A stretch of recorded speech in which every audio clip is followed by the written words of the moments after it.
Hola, ¿qué tal?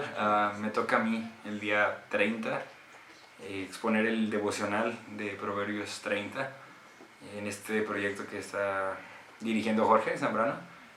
Es una gran bendición para mí poder compartir esto y antes que nada quiero pues agradecer a Dios que me da esta oportunidad, que me siento inmerecido también, pero pues en mi corazón está hasta el final de mis días seguir alzando la voz porque es lo que tengo que hacer, ¿verdad? Pero bueno, espero que como un devocional ustedes puedan llevar un momento en oración y antes de tener este devocional y ustedes puedan leer este capítulo. Voy a leer unas secciones, pero espero que antes de este capítulo, si quieren, le pueden poner pause y después vamos a analizar unas secciones, ¿va?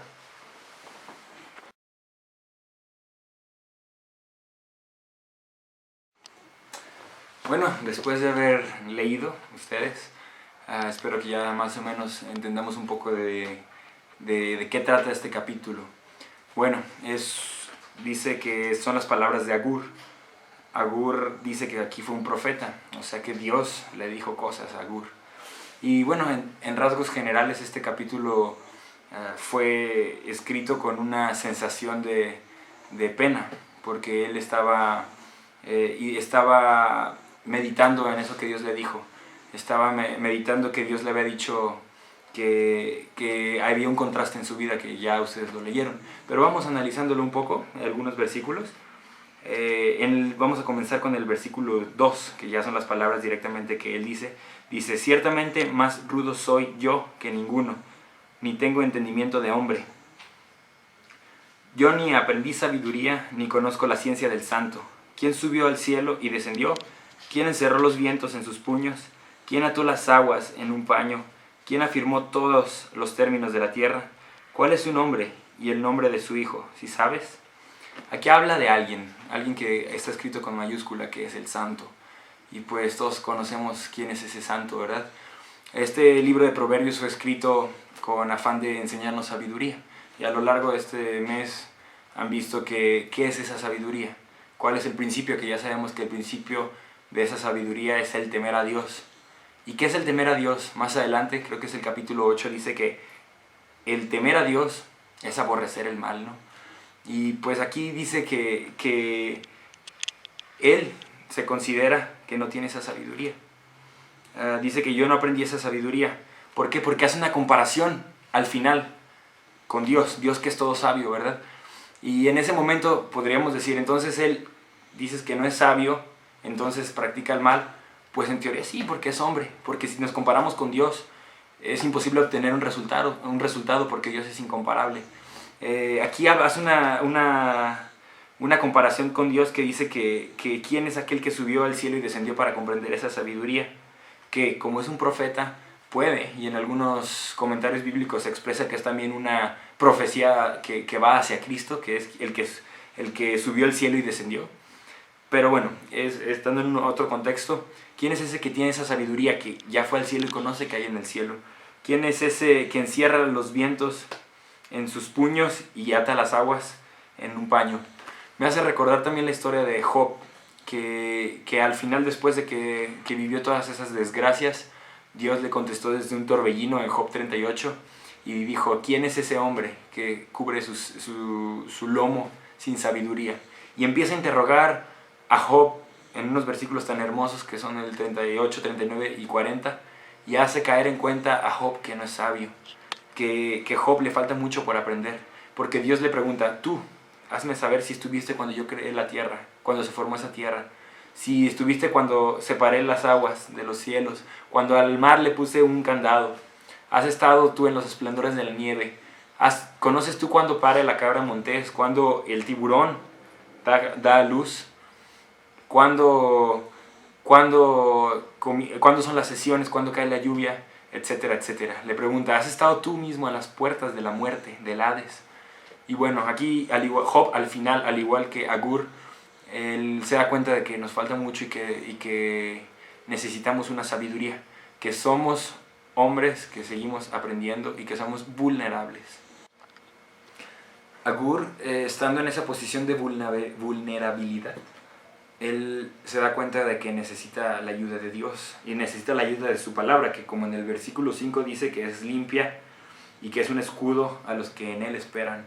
Agur, me siento identificado, se sentía vulnerable al pecado, se sentía que necesitaba de esa palabra de Dios limpia y le pide dos cosas a Dios que están en el versículo 8, que aparte de él la vanidad y la palabra mentirosa, recordando que el temor a Dios es aborrecer ese mal, y él quería ese temor de Dios, él quería esa sabiduría, se daba cuenta de que todavía nos falta, ¿verdad?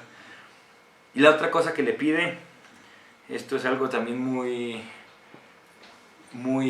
difícil de pedir, que hasta yo mismo me lo pregunto, ¿es la verdad, es de verdad lo que yo quiero? Le pide que no le dé pobreza ni riqueza, que lo mantenga con el pan necesario. Dice que no sea que se llene, se sacie y después se crea autosuficiente, que no necesite a Dios porque tiene todo lo que él quiere. Y diga, ¿quién es ese Dios? ¿Quién es Jehová? Él que me ha ayudado a mí, ¿no? Después dice que siendo pobre también comience a robar. Ahí el dilema, ¿no? Que dice que si tuvieras mucha hambre robarías una manzana, robarías algo para comer, robarías un pedazo de pan.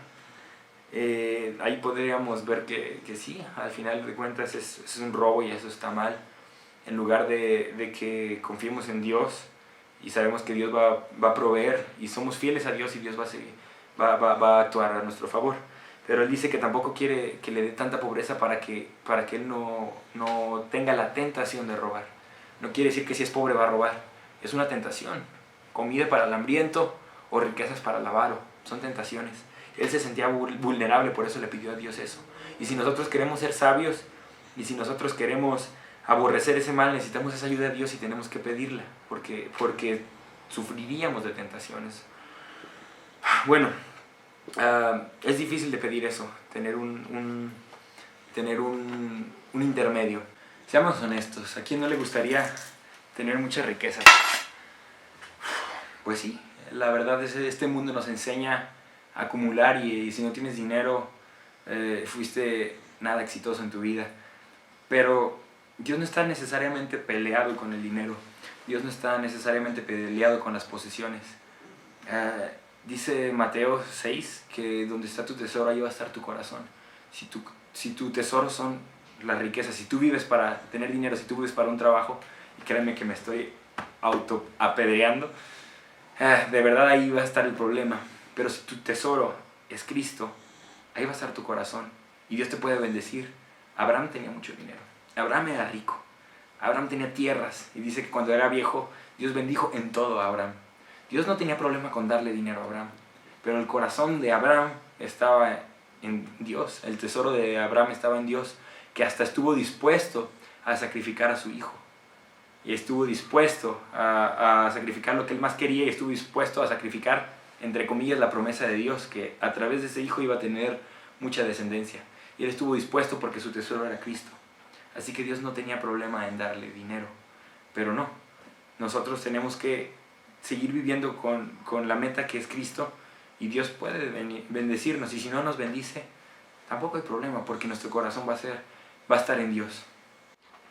Desde el versículo 11 hasta el versículo 19 hace una explicación que yo la encuentro muy ligada a eso cuando estás con la panza saciada, que tienes riquezas, que son generaciones que comienzan a ser autosuficientes, que comienzan a maldecir a su padre, a su madre, que comienzan a tener deseos de sangre, de poder. Y eso es muy, muy conocido, que muchas naciones, no quiero decir nombres, pero muchas naciones vecinas o muchas naciones imperialistas han querido tener más y más poder, porque dejan a un lado a Dios, porque se creen autosuficientes. Como dice Cristo, Él dice que el principio de todos los males es el amor a ese dinero. Comienza a derivarse mucho el amor al dinero, al poder. Y es lo que pasa con muchos políticos, con muchas personas con autoridad, que ellos comienzan a tener deseos de conquistar, deseos de estar sobre los demás. Hay generación que maldicen a sus padres y a su madre no bendice. Generación limpia en su propia opinión, si bien no ha sido limpiado de su inmundicia. Dice que sus ojos son altivos y sus párpados están levantados en alto. comienza a través de esta situación de autosuficiencia, que se creen autosuficientes, comienzas a querer más. No hay un rico que tenga suficiente, nunca. Hay una comparación en el versículo 24 que dice: 4 cosas son de las más pequeñas de la tierra, y las mismas son más sabias que los sabios. Estábamos hablando hace un momento que si Dios nos da algo intermedio, no pan para saciarse y no pobreza para hurtar, para robar, podríamos estar bien. Y pone 4 ejemplos este profeta que son muy muy buenos, de 4 animales muy pequeños, mansos y nada fuertes físicamente, que al final lograron cosas que los hombres buscan, que los hombres buscan dinero para poder llevarlas a cabo. Son 4 criaturas. La primera, en el versículo 25, habla de esas hormigas, que no es un pueblo fuerte, no es un pueblo de hombres como los hunos, o de hombres como los soviéticos en su momento, fuertes, como los alemanes, o incluso como una manada de leones, por ejemplo. Habla de las hormigas. Las hormigas no son fuertes, pero dice que aún así tienen de comer, porque ellos preparan su comida. Ellos la buscan y son fieles y son perseverantes y tienen su comida. Dice que los conejos no se esfuerzan en nada, como ambicionan nada, no están buscando todo el tiempo ser exitosos o ser ricos, pero sin embargo, tienen una casa en una piedra, una casa segura, una casa caliente, una casa escondida, una casa privada. Y ellos no se esfuerzan por ascender a manager, que ellos no se esfuerzan por buscar una coalición entre empresas para tener éxito y para tener más dinero. Simplemente ellos tienen que hacer lo que tienen que hacer con sabiduría, con paz, a buscar la cueva. Habla de las langostas, y no son las langostas que te comes en el restaurante. Son las langostas que, como en Egipto, fueron a invadir Egipto como una plaga. Son las langostas que se parecen como grandes saltamontes, que comen todas las cosechas, que comen todas las plantas y arrasan con todo. Dice que son esas langostas que si pones una y pones un pájaro, el pájaro se la come, la puedes aplastar, no es fuerte, pero dice que salen todas por cuadrillas, salen todas a arrasar con todo lo que ven en ejércitos grandes. Y es un animal insignificante, se podría decir. Y después la araña, este es uno de los que más me gustan, que dice que la puedes atrapar con la mano. Hace unos momentos tenía una araña en el estómago, la aplasté con la mano, no sabía que si podría ser venenosa o no, fue una reacción. Pero no son tampoco tan fuertes. Si ves una araña a 3 metros, no te va a hacer nada, está lejos. Y sin embargo están en los palacios del rey. En una esquina pueden tejer su telaraña. ¿Cuántas personas quieren estar en un palacio de un rey? ¿Cuántas personas quieren estar en la Casa Blanca o en Los Pinos? ¿Cuántas personas quieren estar en la oficina de esa gran empresa? Y la araña simplemente, siendo insignificante, puede llegar ahí. No necesita dinero, no necesita poder para lograr algo grande en su vida, trascendental. Para terminar voy a leer el versículo 32 y 33. Si neciamente has procurado enaltecerte, o si has pensado hacer mal, pon el dedo sobre tu boca. Ciertamente el que bate la leche sacará mantequilla, y el que recio se suena las narices sacará sangre, y el que provoca la ira causará contienda. Si has pensado que eres algo más de lo que en realidad eres, ten cuidado, porque Dios está peleado con los altivos, lo dice su palabra. Dice que Dios muestra su ira a los soberbios. Si tú piensas que mereces un trabajo porque eres más listo, si tú piensas que mereces más dinero por algo, si tú piensas que mereces un cargo más en la iglesia porque eres más importante o porque eres mejor en ello, ten cuidado, no lo eres. Si en realidad Dios nos viera por lo que somos, seríamos insignificantes para Él. Seríamos nada e incluso peor. Dios nos ve a través de Cristo y Dios nos ama y no somos insignificantes para Él gracias a Cristo. Pero es gracias a Cristo, no gracias a lo que has hecho. No es gracias a lo que has logrado, a lo que has estudiado, a lo que has trabajado, a lo que has ejercitado. No, es por la gracia de Dios. Y Dios se ha portado muy, muy misericordioso en mi caso, y estoy seguro que contigo también. Todo lo que tienes rodeándote, todo lo que tienes en tu cuerpo, es gracias a Él. Todo lo que eres es gracias a Él. Si estás pensando que tienes algo por ti, o que eres algo gracias a ti, pon el dedo sobre tu boca. Porque si buscas a Dios así, vas a sacar algo muy malo de esto. Como lo dice que vas a sacar sangre de tus narices si te suenas fuerte. Bueno, pues esa es la meditación de Proverbios 30 que me tocó a mí. Y pues espero que ustedes en su casa continúen esta meditación con una oración.